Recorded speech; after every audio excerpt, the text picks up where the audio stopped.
Hey, by the end of this video, you're going to know exactly how you can create a real estate investor qualification and lead booking bot using CloseBot V2, or simply known as CloseBot right now. For those of you who've never used CloseBot before, CloseBot V2 is going to be like CloseBot version 1 for you because you've never seen version 1. But for those CloseBot users that have used version 1 or CloseBot Classic, are familiar with the old style of prompting and setting objectives for your booking bots or your qualification bots, they have since released their version 2 product, which is a complete improvement, actually a complete overhaul of the entire bot building structure. It's drag and drop canvas style, just like N8N or Make.com, which is very nice. Even Go High Level's workflow builder. There are some niceties that have come here with this new build. Now there are essentially more actions we can use, but there's also some challenges that come with it. And so I'm going to go over some of that here in a second. But if you're new to the channel, I wanted to welcome you. My name is Justin. I like to create content just like this, showing you how I solve problems in my business.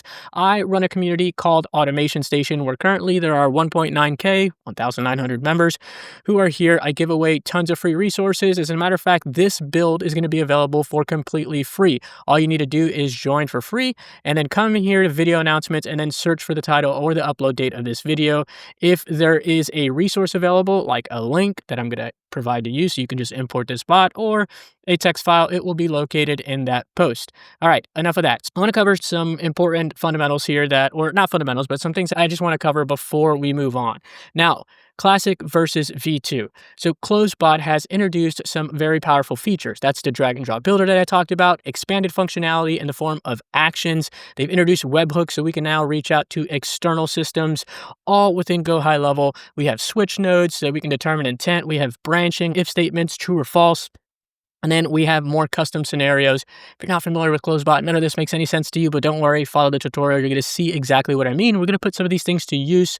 And then there's a conversation node, which I'll probably cover in a future video, but that's also a powerful addition. Now, one of the challenges that having all these actions brings to existing CloseBot users is that in the past, CloseBot users have had to rely on a combination of Go High Level workflows and CloseBot objectives and maybe multiple bots in order to sort of finagle bot switching or intent switching. Now, a lot of that functionality is inherently included inside of CloseBot version 2. So it might require you to shut off some workflows that you have, or maybe modify some workflows that you have inside of Go High Level and move some of that functionality into CloseBot's native functioning bot builder or agent builder. Without further ado, let's go into some struggles that I'm currently having. This is just struggles of me using this system. It's brand new for everybody. And so there are a few key components to the system. You have personas, job flows, providers, and sources. Sounds like, you know, a bunch of words, but we're going to see how they all relate to each other. I'm still getting comfortable with how they all relate to each other, but I think the important thing to note is that a persona plus a job flow equals a bot. Okay, so a bot's not complete without those two.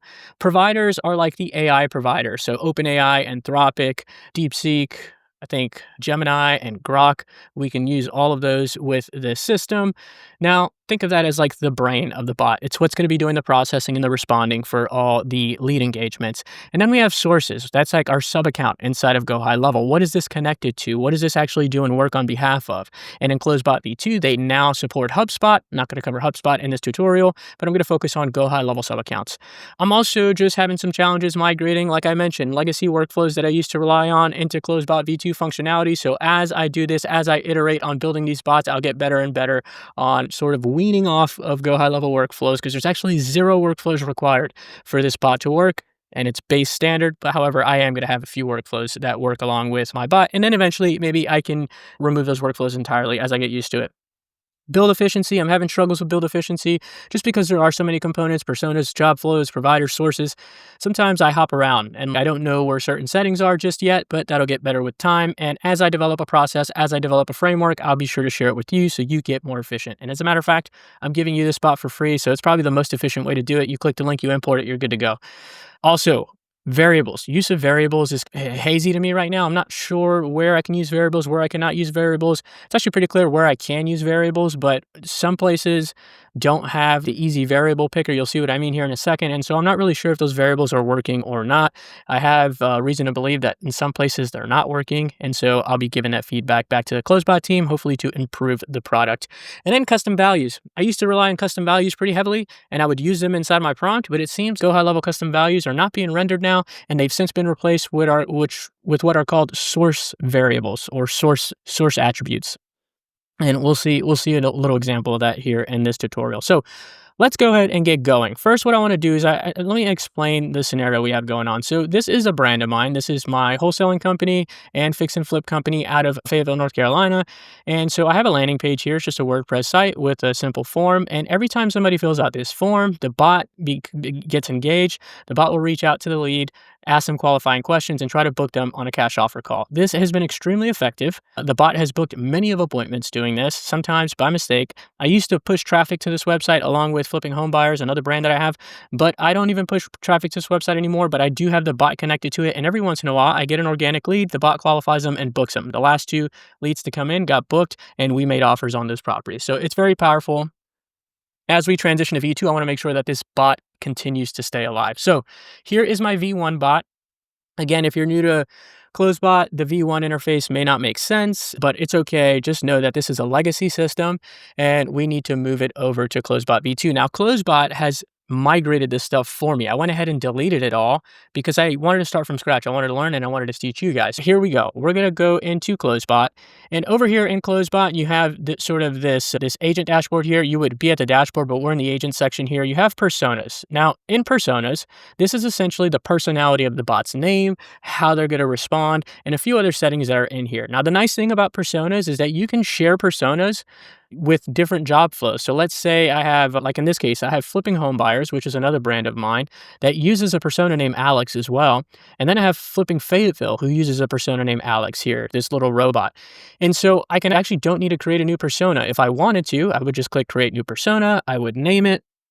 And then I would just put something in, I'll click next, and then I can set the settings, how to respond. I can put the little prompts here, and you know, how to respond is actually located here in the main prompt, how to respond. I literally just copy and paste, but I already have a persona created. I just want to go through these settings so you can see frequency of typos, frequency to break up larger messages, delays. I actually don't even put delays, or I don't set this to anything. I leave it as 0 and it works just fine.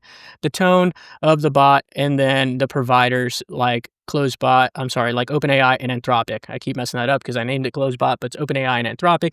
If I had a new provider, this is where you would add Gemini, DeepSeek, Grok if you had API keys for those. I'm not going to cover how to get your API keys for these services. There's tons of tutorials and documents on these websites on how to get these API keys, but I already have my providers set. If you needed to add new providers, you would literally just add them here inside of AI providers, and it would be pretty plain and simple. Now, let me go ahead and go back to my agent builder. All right, so I'm back in my agent builder. I'm going to create a job flow because I already have a persona like I mentioned. So let's go ahead and add a new job flow, and we're going to name this Flipping Fayetteville Qualification Bot. All right, I'm going to leave this in groups. The nice thing about Go High Level version 2, they've introduced groups. So I have a production group, a development group, and then just a generic group. You can create groups if you want to have a development group for everything that I'm developing. And then once I publish it, I'll move it into production. So I'll go to next. Now it's asking us to attach the source. Now we already have a source attached because CloseBot has migrated everything from CloseBot version 1 to CloseBot version 2. So any sub accounts that I had previously linked, they've automatically included the sub account in there. Now, one thing to look at, and I want to point this out, is here inside of the app marketplace. And if you go to installed apps for the sub account, you might see an app here by CloseBot. And this app right here, if you look at it, it says managed by the agency. Let me let that load. So managed by the agency and sub-account distribution type. I won't be able to delete this app. And this was a problem like last week where this would be installed and then a new app would get installed by CloseBot version 2. I reached out to CloseBot, let them know, and they've since fixed the issue. But you actually can't remove this app right now on your own. You can reach out to Go High Level Support and remove it, which I probably should do, but it's been working without doing it. So I'm going to leave it alone right now. But they have a new app, and that app is not at the agency level. It's only at the sub-account level. So if you're linking a source for the first time, You should only see one of these, and you should only see it say sub account level, and you'll be able to uninstall and install it as you see fit. But let's go ahead and come back in here, and I'm going to select the high level sub account. You have high level, you have lead connector, which is the gray label for go high level, HubSpot, and then webhook. We're going to select high level. And then I'm just going to come in here and select flipping Fayetteville sub account. And you notice here we have filters. So these filters are essentially, hey, when will the bot respond? When don't they respond? Standard. I just have an X here for AI off. So if I come over here that we have a bunch of tags, if I wanted it to only respond when cash buyer was selected, then I would just select that. Now, I'm not going to explain the nuances in here. It's pretty standard just to have AI off, not responding. That's what this little X means. But essentially, actually, I will. Anything that's an X or red means any of these tags, if any of these tags are present, it's not going to respond. But if you have greens like wholesaler and abandoned cart, for example, if you have those, then both of these need to be present in order for it to respond. That's how I understand it. I could be wrong. Correct me if I'm wrong down in the comments, but that's how I understood it in the transition. But right now, I'm just going to leave the AI off tag here.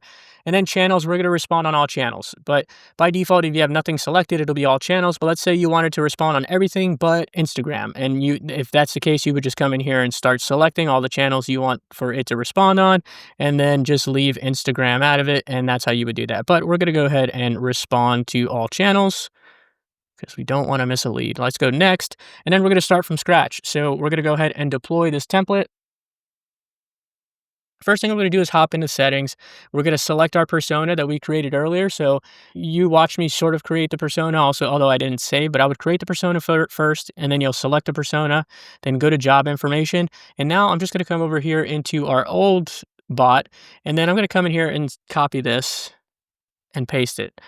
Now, here it says, you are a confident investor named Alex at Flipping Fayetteville, which is the best cash home buying company in Fayetteville, North Carolina. The company is super local, trusted in the community. Here is where I don't know if variables actually work here, and this is contact name.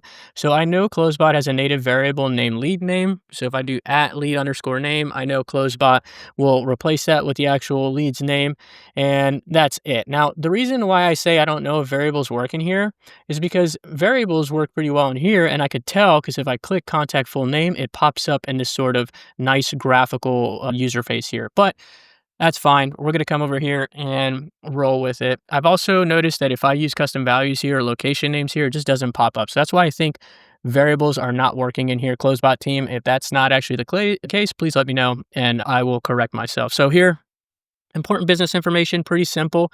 I'm just going to come in here and I'm going to replace these variables with the actual lead contact name. I'm just going to use the lead name @ that CloseBot references all the time. But if I wanted to use the contact full name, I could. All right, but I'm just going to use lead name here. It's pretty simple. Yep. This is cool, my partner. Awesome. All right, that works. Pretty simple prompt. That's the beautiful thing about CloseBot. You don't need to make an incredibly complex prompt. They do most of the prompting for you. You just need to give it like that additional context so that it knows who you are. All right, next thing I'm going to do is add the personalities. So we have the bot voice, which is relaxed, confident, and friendly. And I think that's actually at the persona level. And so I'm just going to go ahead and save and close this. We'll go back to the persona level. Actually, I'm not even going to leave. I'm going to leave the persona level alone because we did that earlier with Alex in my last bot build.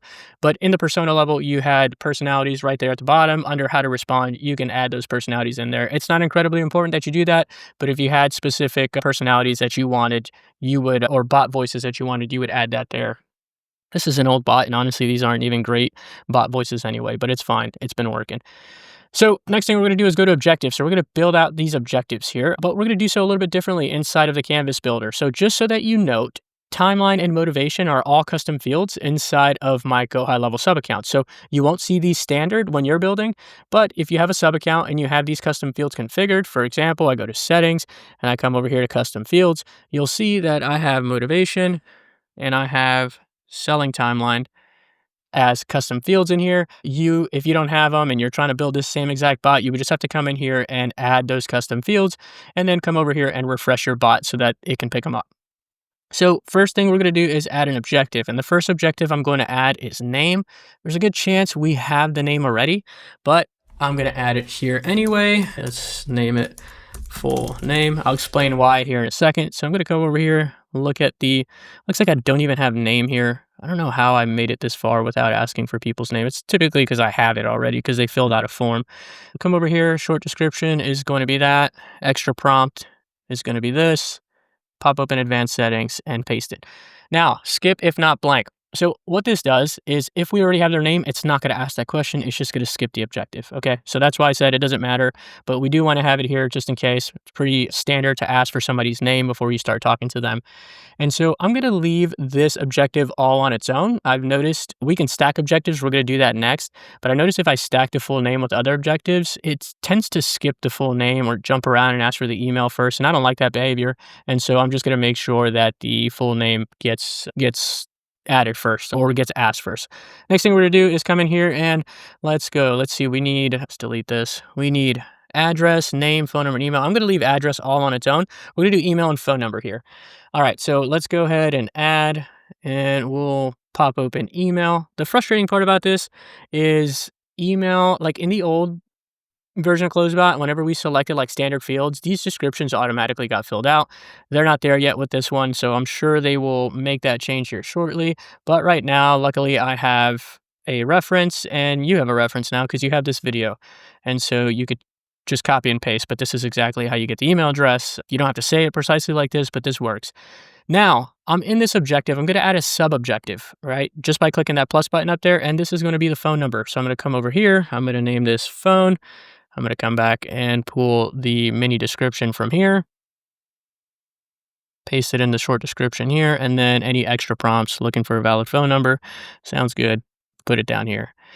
Now, when I save this, you'll see we have two objectives in this one objective. So the bot has the freedom to ask them however they want. Maybe it'll ask for both at once. Maybe it'll ask for the phone number first, the email first, whatever. It's smart enough to know when to mark these as complete. Next thing we're going to ask for is the address. So I want the address all on its own. And so let's go to objective. And instead of full address, I'm just going to ask for the street address. Now, I've noticed if I ask for the full address, it wants the street address, the city, state, zip code, and it makes sense, right? It's asking for the full address, but sometimes I don't really need the full address. I just need the address, and I'd rather have less friction, get the address, maybe get like the city, state, and zip or the zip code, but I don't need it all. So what I'm going to do is I'm going to ask for the street address so that it satisfies the street address objective, but inside of the prompt, I will add this extra prompt right here, which should include, okay? So it'll give it some leeway. If somebody provides it, cool, but it's not going to be so hard up on it. So street address. I asked for the address inside of the form fill anyway, so there's a good chance that I already have the address. But again, even if I don't, it'll be just fine if I have just a street address. Google Maps is pretty awesome right now. All right. So that covers the first 4 objectives. There's this interest objective here that I don't necessarily know if I want to ask this. Yeah, I'm not going to ask this. It's a waste of a question. If somebody's reaching out to us, they're interested. And if they contact us cold, then naturally the conversation will go to or flipping home buyers or flipping Fayetteville. And if you're interested in selling your house, let us know. Yes, I don't think we need this. That's a waste. So we're going to leave that alone. Now, timeline. We need the selling timeline.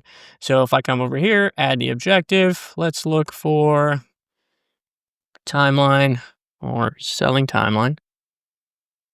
Let's see here. I wish we could type in there, but we can't type in there just yet. This will get better with time, I'm sure. Let's see. Man, this is an old sub account that I have like a bunch of stuff. I actually learned how to use Go High Level in this sub account. And this is like back in 2019 is when I first started using this Go High Level. And this is probably my first sub account. So there's a lot of garbage in here. So forgive me as I look through all these custom fields. Selling timeline. There we go. That's what we wanted. All right. Selling timeline. And then here I'm going to just say, so in one of CloseBot's lives, they said to prompt the agent this way, saying, tell the agent exactly what they want. So I'm going to add some things here, get at lead names, approximate timeline for the sale. And I will just copy this and paste it. And then I'm going to actually add a sub-objective here. I did this differently in the flipping home buyers bot, but I'm going to add it as a sub-objective here, and let's see how it works. It's cool to split test. Instead of it being an objective on its own, I'm going to add motivation as a sub-objective of selling timeline, name it motivation. And one unique thing about motivation is we only try to get this twice because this can be a sensitive topic to ask somebody, like, why are you selling your car? Why are you selling your house? Some people get offended when you ask that. So we don't want to like rub salt in the wound of somebody who may be going through a difficult time. So we'll set the max attempts there to 2. Okay. And then we will save that. So now we have our objectives. We have full name, email, phone, street address, selling timeline, and motivation. Now, something interesting that I do is once I get all this information, assuming they've given me all this information, I mark them as a qualified lead and I notify the team, myself and my partner, that we have a qualified lead. Even though they haven't booked yet, if they gave us all this information, then I consider them qualified. And so before, what I used to do is I had that in a Go High Level workflow. So if I come here to automations and I look at, let's see, if I look at flipping Fayetteville goal checking, this is a workflow that I would look for motivation and timeline. I would make sure that those goals were met, and then I would consider them a qualified lead. If they were a mobile home lead, I would push them down this way. If they're single family, I push them down this way. I'm going to simplify this, and essentially what I'm going to do is I'm going to add a tag inside of CloseBot using CloseBot version 2's Canvas Builder and some of their upgraded actions. And anytime that tag is added, then I'll activate this workflow, and then I'm going to simplify this whole thing. So it'll make this workflow pretty easy. And so let's go ahead and do that. But before we do that, I want to determine if it is actually a qualified lead. If they gave me selling timeline and motivation, then I'll consider it a qualified lead. And I'm going to use this branch action here, which is just like a true or false thing. And it's cool is you can use AI to evaluate it. So what I'm going to do is pop this open, and I will say qualified lead, question mark, use AI to power the decision, and then I'll just make a simple description here. If at, or say at lead name provided us with a valid selling timeline and motivation. So if they provided us with a valid selling timeline and a motivation, then they should go down this true branch here. And at this point, if it's true, then we are going to add a tag called qualified, which is super nice that we can do this from the Canvas builder. So I'm going to add a tag named qualified and click save. And so true means it'll add the tag name qualified, which will trigger that workflow once we modify it. And then what happens after this, we're going to try to book them on a calendar. Okay. So I'm going to go ahead and close this. I'm going to scroll down here till I find the booking action, which is right here, GHL booking. And I'm actually going to name this offer call. And let's see what the description was here. Book a 15-minute call with our offer specialists. I'm actually going to remove my name because actually my partner takes these now. 15-minute call appointment with our offer specialists. Cool. Calendar name is going to be offer call. And let's find the calendar ID. So I'm going to come back over here, look at the calendars, pop open my calendars, and where do I have it? Flipping Fayetteville, walkthrough calendar, no, cash offer call. Oh no, offer call. This is the one that I used to use. Shout out Quinn Nolan when we were working together. New breed, cash offers. Right here, offer call is the one I'm going to use. I think that's the right one. If not, it's fine. It's a calendar. We'll figure it out. Actually, yeah, right here. Offer call is what I was using before. So I'm just going to paste that calendar ID in here and click save. And so now if they're qualified, we'll add the tag qualified, and then we're going to book a call. But if they're not qualified, we're still going to try to book a call with them, except we're just not going to add the tag qualified yet. So even if they don't give us the selling timeline and the motivation, we still want to try to book a call with them because maybe that's information they didn't want to give. I just don't want to notify the team that we have a qualified lead if they failed to give us that information. Cool. So once we have that set, what I want to do is wait for that bot to save. It looks like we're still saving. It's going a little slow today. And while that's saving, I'm going to come over here into my automations, and I'm going to make sure I disable any old automations that used to be for CloseBot version 1. And Go High Level has been extremely buggy lately with their workflow builder. I like my folders to show up here. But if you look here, I have this CloseBot folder. This is a super old version of CloseBot that required all of these workflows. You might be familiar just with that one workflow version if you're a more recent user of CloseBot, but this is how it used to be, and this is how it was, and this bot was still functional. Shout out to the team for making upgrades and not making it break. But I'm going to go ahead and draft all these because I don't want my bot to activate using version 1. So I'm just going to draft all of my, actually, AI off tag management. I might actually leave that one because I have a bot kill switch that I use, so I'll leave that one on so we can turn off the bot. All right, what else do we have here? Lead intake, call routing, disqualified, goal checking. So goal checking, let's go ahead and modify this really fast. So we're going to delete this trigger. I'm actually going to add a new trigger, which is contact tag. So whenever the qualified tag is added, we are going to trigger this workflow, qualified. And what we're going to do is just go straight down. We're going to move all these actions up here. And then I no longer need to check if those goals were met because CloseBot's doing that for us. And so we also don't need to add the qualified tag anymore because CloseBot's doing that for us. So we're removing workflow actions, creating a more simple workflow. And I'm going to save this. Awesome. Okay. There's one more thing I'm going to add, and that is I want to add a workflow. Whenever the AI responds, I want to remove them from the no answer follow-up. So right now I have a follow-up sequence. If they don't answer, it's just a static sequence where we reach out to them over time, just trying to get them to respond to us.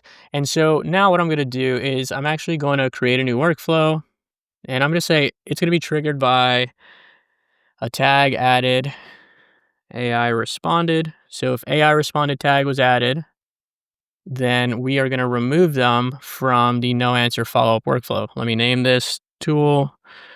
I responded, remove from nurture, just as an example. Remove from workflow, another workflow, and that workflow is going to be named no answer follow-up. We're going to take them out of that workflow just in case they're in it. If the AI responded, that means that they have responded and they no longer need to be in there because we're going to handle follow-ups inside of CloseBot. I'm going to show you that here in a second. All right, now that we have that in there, we have that published. I actually need to add a workflow step or an action here because previously CloseBot version 1 used to add that AI responded by default, but they don't do that anymore. So what I'm going to do is I'm going to add a tag here, an objective, or not an action here, that is AI responded. So if this workflow is triggered, it means because somebody responded and CloseBot's moving them through this workflow. So we're going to add the AI responded tag, save. Yeah, there we go. And so that's going to happen first, and that'll trigger that workflow to remove them from my no answer nurture sequence. Now, before I click publish on this bot, what I'm going to do is I'm going to come over to my sources, and I'm going to move this over to my other screen just so that I can just maintain some sort of privacy. I'm going to pop back in here in a second. All right, so I'm here in sources. I've filtered down to Flipping Fayetteville, and I'm going to click on edit sources. And one thing I want to do is make sure that these settings are set because sometimes if you're mapping a new source, these settings won't be set by default, but bot auto shut off on manual reply and graceful goodbye, I want those open. So if I choose to respond to the lead manually, I want the bot to shut off automatically. Sometimes these are turned off by default, which I think they should be turned on by default, but that's just me. I also don't know that this is the right place or the best place for these settings because you have to hop around. Like I had to find these. It took me a while to find these. Next thing I'm going to do is go to connected bot. So it looks like we have the Flipping Fayetteville qualification bot connected, which is good to go. And this actually might be the old version. I'm not sure, but we'll see here in a second. If we had any source variables, then this is where they'd be configured. I didn't show you source variables. I'll pop back into the job flow later and show you where those get created, but we didn't use any source variables here, but very important, here's where we enable follow-up. So let's say somebody responds to the bot is mid-objective and somebody stops responding. The bot will automatically follow up with that person on a timing and tempo that we decide. You don't have to have a workflow for this. This is very powerful. So what I'm going to do, and this is different from the no answer follow-up. So the no answer follow-up is like, if a lead just came in and they stopped responding, then they have an answer. So they're going to go into that static follow-up. But let's say they did respond and then they ghosted us, then this is when this will kick in. So let me go ahead and I'm going to respond pretty much every day but Sunday. And we're going to change this from 9 a.m. to 7 p.m. I don't know if this is a sub-account time or the contacts time. It's probably in the document somewhere, but I haven't read it. Now we're going to add the follow-up schedule. So I'm going to be pretty aggressive here. So the first follow-up will go out after 30 minutes. Then it'll go out after 1 hour. And then we're going to do 3 hours. The reason I'm so aggressive is like real estate leads are pretty expensive. If you are a real estate investor or a real estate agent, you know what I'm talking about. So we're going to add 6 follow-ups. We're going to add 30-minute follow-up, 1-hour follow-up, 3-hour follow-up, 1 day, 1 day, 1 day. So this is going to happen for every objective. So let's say they respond to one objective and then they stop responding to you again the next day. Then this is going to go through this interval. It's pretty annoying. Sure, you can modify this however you see fit. So I'm going to go ahead and save that. And let's go and check out. Let's see here. I want to make sure everything is turned off in this bot account. Yup. All right. And what I'm going to do is pause the video. I'm going to make sure that I don't have a contact for the example lead that I'm about to submit. And then we're just going to go ahead and test this bot live. All right, so we're looking good. What I'm going to do is come over here because before I told you that I would show you where the source variables are set. So source variables are like custom values where you can create, oh, and look, I see an issue here where I didn't connect these. So let's go ahead and make sure that's connected. Save. And we actually have to make some changes here in a second. But so if you come in here, you can look at job flow variables. Let's say I had something like service area. Let's say you wanted to share this job flow with another company. You can just add these values and let's say like this is a service area. If I click save here, what'll happen is in the sources menu, when I click edit sources in the variables section, I would be able to add context to this. Okay. But we're not using these right now. So I'm just going to go ahead and click save. Now, one thing I did forget to add is aggression detected. So if aggression is detected, I just scrolled down, found that action. I'm going to add the AI off tag. So if I go over here to modify tags, I could do modify tags AI off, or I can do stop responding. I'm going to use stop responding. I think that will suffice. Let's see if that works. And then I also want to make sure I have a stop responding node here at the end, which I didn't. As a matter of fact, I can probably use the same stop responding node right here. So I'll put that down there. And we'll connect that. There we go. All right. So I'm going to export this and provide this to you as a link, but let's go ahead and test it first. I'm going to publish this bot and wait till it gives me a message saying that it's published. So give me 1 second. And it looks like the bot has been published. So what I'm going to do is I'm going to come in here and submit a lead and make sure that this is working. Let me pull up the sub account that I'll be chatting from. All right, John Doe, and here's a phone number. Click submit. This should trigger workflow. This isn't going to work because I think the previous workflow that I had for lead intake was actually updating a field called bot override in the past. And when that field bot override, yep, it sure is. So that was part of a legacy system. So I'm going to have to modify this here in a second. Let me go ahead and do that now. So I'm just going to say, hey, contact first name. This is Alex from Flipping. Here I could use variables and I should, but I'm not going to. Flipping Fayetteville. I see you are interested in getting a cash offer on your home.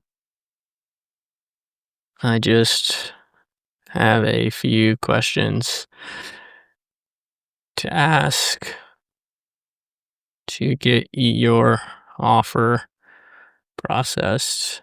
Is that okay?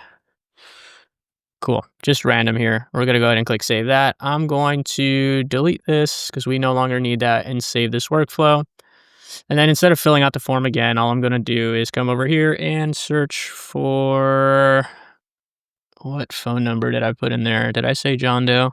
John Doe. There you go. I'm just going to process John Doe through here, and I should receive a text message saying exactly that. All right, let's see. Contacts. I'm leaving the troubleshooting in here because I think it's important. So let's see. Did the initial SMS go out? Let's see. Enrollment history for John Doe. That just happened at 3:11. Okay, I think I know why. No, allow re-entry was in there, so I wonder why that didn't actually go through. John Doe at 3:11. John Doe at 3:11. Make sure I didn't get the text message here. I think I know why. This is triggered by, yeah, I'm just going to go ahead and submit the form again. How about that? I'm going to pause the video, delete the contact, and then I'm going to submit the form again. All right, so I went ahead and deleted that contact. Let's go ahead and submit that form again. Let's just say 123 Main Street. And then John Doe, phone number. Here we go. Submit the form, get my cash offer. All right, now let's see if we get a text message. You should see that be processed here. There we go. I just got a text message. Let me drag this over so you guys can see what I'm dealing with here. Give me one moment to pull this over. Just trying to protect people's phone numbers and stuff. All right. Where are you? Here we go. Okay. So we should be able to see this here. I'm in my demo account. Ignore the photo here. I've tested many of bots in here. Hey, John, this is Alex from Flipping Fayetteville. So you're interested in cash offer? I'm just going to say yes. And at that point, the bot should respond and a few things should happen. The bot should respond, and then we also should have the AI responded tag if it is working exactly as we think it is. So I'm just going to wait for the bot to respond here and see if that AI responded tag gets added inside of that sub account. So there you go. It responded. I appreciate your quick reply. What's the best email address? We didn't provide an email address. We just had the phone number, address, and name. So it's asking for the email address. Now let's come into here. Let me make sure. Let's see if I pull open that contact John Doe. We should see that John Doe has an AI responded tag if that action is working correctly. And there it is, AI responded tag. They shouldn't be in any other automations. Perfect, exactly what we expected. So let me come back in here and go back into the sub account and say, yeah, sure, here's my email address, support@example.com. And if I wanted this to say something different, the extra prompt, I can tell it why we're asking for the email address, or I can not ask for the email address at all, honestly. But we like to have it just so that we can add them to a drip campaign. Great, thanks. Just curious, is there something specific going on that you're considering selling your property? So it's asking for motivation. I'll just say, yeah, we are moving across town. Now, this information should be stored inside of the motivation field. So I fully expect for it to be, I'll wait till it responds here just to see if we can find it. Again, this sub account has a ton of custom fields that probably should be deleted, but it is what it is. Let's come over here and look at. So we have the address, additional info. Cool. So it didn't add it in here. I wonder where it's at. Motivation, where else would it be? Let me refresh this one more time. I want to make sure that information's being stored. Additional info. Interesting. I'll troubleshoot that after this, why that contact field is not being stored. Thanks for sharing that. Do you already have a rough idea of when you like to? Yeah, I want to sell ASAP. So this information should be getting stored inside of these custom fields, motivation and selling timeline. So let me come back in here and let's see if I can identify where these fields should be. So selling timeline. So it looks like it's in the contact additional info. Okay. And then motivation is also in additional info. So that should be being stored inside of additional info here. So I'm curious as to why that's actually not happening. And the reason why I want to make sure, oh, and I typed that in the wrong, my bad. That's actually going to turn the AI off, actually, which is not what we wanted. It's because I responded in the wrong window. Let me go ahead and find my tags here and make sure AI off is not on because we responded manually. Let me hide empty fields just so I can remove this stuff. That actually didn't work. That's interesting. I'm going to go ahead and send that here from the actual right sub account. Sorry, I got mixed up. But that's curious that it actually didn't work. I'm going to reach out to the support team on that because AI off tag should have been added and should have stopped responding. But maybe it'll do that now. Who knows? So here you see that it moved to qualified lead. So that tag got added because we provided the timeline and we provided the motivation. We're still having issues with it actually showing up inside of the custom values or the custom fields. So let's see if I can find motivation. This sub account has far too many custom fields. Don't recommend it. So here's the motivation. And here, where's the selling timeline? It's not closing timeline. It should be selling timeline. I might have passed right by it. There it is, selling timeline. It's empty. So I think what's happening here, this is the reason why I'm making these, by the way, because these transitions have not been as smooth as I'd like them to be. and it's exactly what's going to happen. But I think what's happening here is that inside of the app marketplace, what I told you earlier, this legacy app is probably not configured to update fields correctly. So I might actually have to go in here and delete this app. I might have to reach out to Go High Level Support and delete this app, because what actually needs to be installed here is the CloseBot app, which doesn't even show, which is interesting. Yeah, we're gonna need to troubleshoot that. I'm gonna make a video showing why that happened after, but right now I'm gonna keep moving on. So here, thank you for letting me know. We can schedule a 15-minute call as soon as possible. Let's do Tuesday at noon. So I'm gonna see if the appointment booking functionality actually works. Let's come back into, man, that's upsetting that the custom fields are not being stored. Let's see, lead intake. I'm just going into the contact this way so I don't show all the contacts information. Your call with our offer specialist is set for Tuesday, June 3rd at 12. We look forward to helping you with your fast and smooth sale. So let's see if it actually created an appointment. There we go. We have the appointment for June 3rd, which is Tuesday. Is that Tuesday? That's not Tuesday. June 3rd. Is it? I'm going crazy. Yep, it is. That's tomorrow. Funny. Okay. All right. And there it is. So that got set. And then the opportunity was updated because I have another workflow that does that. Let's make sure we have. Oh, look at this. Selling timeline got updated, but motivation didn't get updated. That's super weird. But it looks like we've got all our tags that we expected. So it's really weird. Not sure why the motivation didn't get updated. I'm not going to troubleshoot that live right now because I do think it is an app marketplace issue. I'm going to reach out to the CloseBot team and give them some feedback on this one and see if we can get that working. But yeah, there we go. What I'm going to do here for you guys is I'm going to export this bot.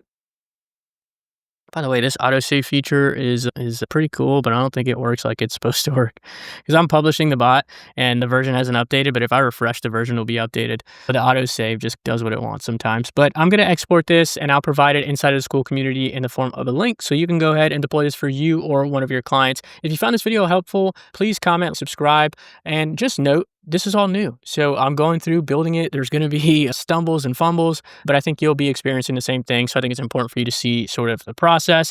And yeah, till next time. See you in the next video. Peace.